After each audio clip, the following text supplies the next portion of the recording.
çekip gitmekle, dert üstüne dert bindirmekle, kırılmış kalp hırsızlardan. Bıktım bu yalnızlıklardan, sebepsiz haksızlıklardan, zorunlu ayrılıklardan. Gereksiz çekip gitmekle, dert üstüne dert bindirmekle, kırılmış kalp hırsızlardan.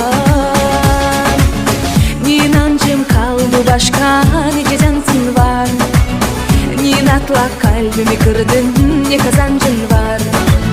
Yürek az çok kendine geldi, gidecek yer var.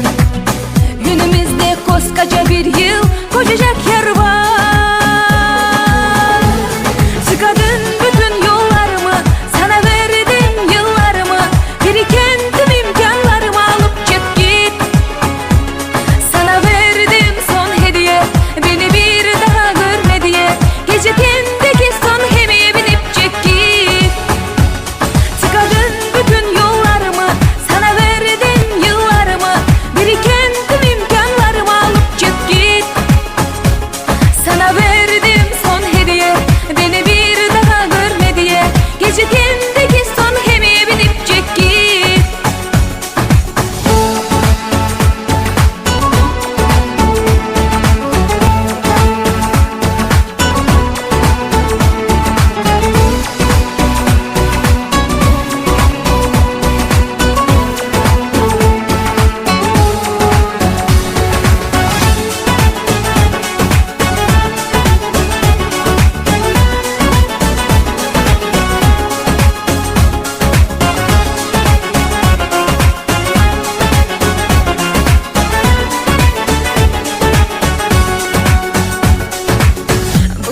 Yalnızlıklardan, sebepsiz haksızlıklardan, zorunlu ayrılıklardan.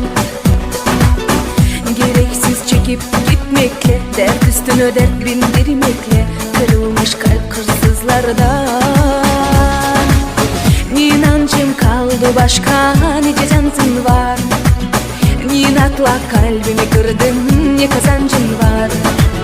Yürek az çok kendine geldi, gidecek yer var.